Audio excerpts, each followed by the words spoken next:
I'm actually referred to as the blockbuster because what I do is help clear both conscious and unconscious blocks using a unique approach that I'm actually going to be doing with you today.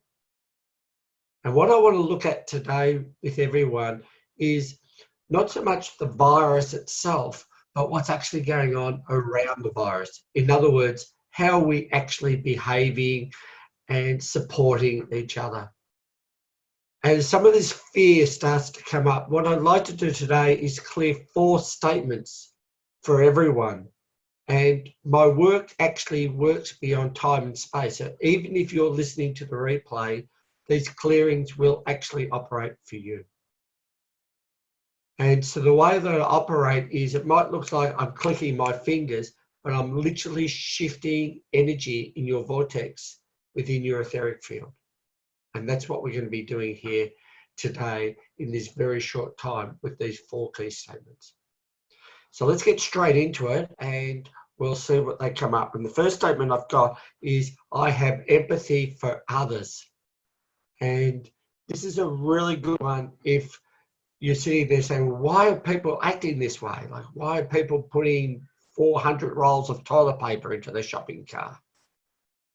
And I guess the way I see this is about having empathy, that if people are coming from that much fear and they must be that scared that they have to do that, well, maybe it's about giving people some space and allowing people whatever they need to do to feel a little bit better about themselves.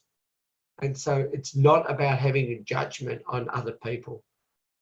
Recognizing that in some ways we're fairly lucky because we have a sense of an awareness about what's going on, as much as we do, I guess. For some people without any awareness, it must be a pretty scary place for them at the moment. So sort of understanding that allows us to back off just a little bit and have that little bit of empathy. So I'm just going to clear this for the group now, and the way we're going to clear it is just energetically. And this is almost changing, as I sort of see patterns as I do this. This is actually changing behaviours in how we operate and what's actually going on.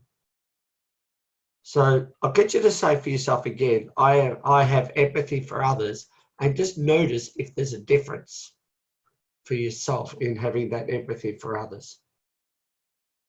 And part of that, I guess, is being a little bit detached from what other people are doing. You know, they're coping the best that they can do, the same as you're coping the best that you can do as well.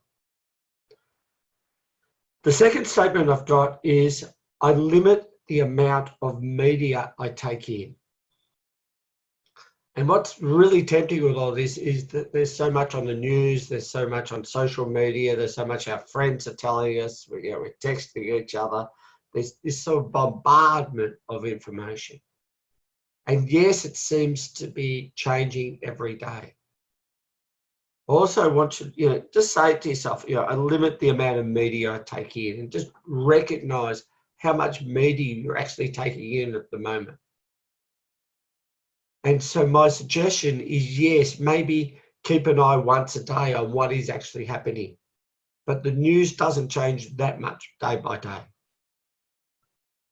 And as a composite for that, it's also important that if we're going to be checking out what is going on and what are the lockdowns and what's happening, let's also look at what's the positive aspects that are going on through all of this. There's some really positive aspects in terms, things like even simple things like fish are coming back into the canals in Venice. The water is getting cleaner. The sky is getting cleaner because the planes are literally not flying around. And so Mother Earth is actually, in a way, taking a breather in this process as well. So we're going to clear this block. I limit the amount of media I take in. And I know when I reduced the amount of media that I took, it really supported me in staying present and staying focused during this time, and yet still knowing what's going on. And the third one that I've got here, it's a really interesting one that's come up. And the third one is, it is safe to share. It is safe to share. And I just want to say that social distancing does not mean social isolation. we are not meant to be completely isolated and not talking to each other. And I really believe that at this time, it's people with a voice and people who are aware. It's time for every person who's aware to stand up and say, this is a new way of living. And to create that, not just by one person saying that, by everyone. And I believe that if you've got a positive message to say, then that's worthwhile sharing. So the safe to share is that it's actually okay to say there are actually some good things coming out of this. You know, that people are starting to really unite and to recognize that we are one. What affects one person has affected the entire world. So I just want to clear that for everyone. It is safe to share. And that could even be food, you know, like the simple thing of just sharing food. And part of the media shows people hoarding toilet paper, but they didn't show the picture that I saw of young children handing it out to pensioners for free.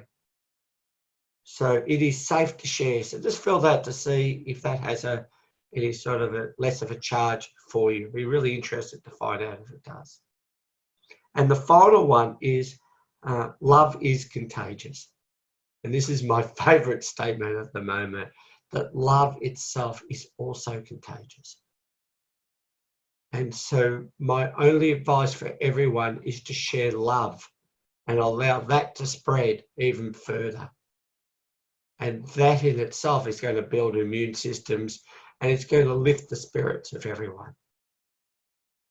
So when we start to get into the fear of the contagious viruses and how we're acting and how people are carrying on, just for me to remember that love is contagious can make a real shift in itself. So I just want to clear that for everyone as well who's listening, that love is contagious. Hopefully this goes viral and this love contagious aspect will go around the world, and we'll really start operating from this place of love. So I just want you to say again for me, please, that love is contagious. And I really hope that that's, you know, these statements have shifted to something in you to relax where you're at. And certainly the people I've been working with, it's been just helping to tone down and relax what is actually going on. So stay safe, wash your hands, do all the practical things, and really recognize that love is indeed contagious.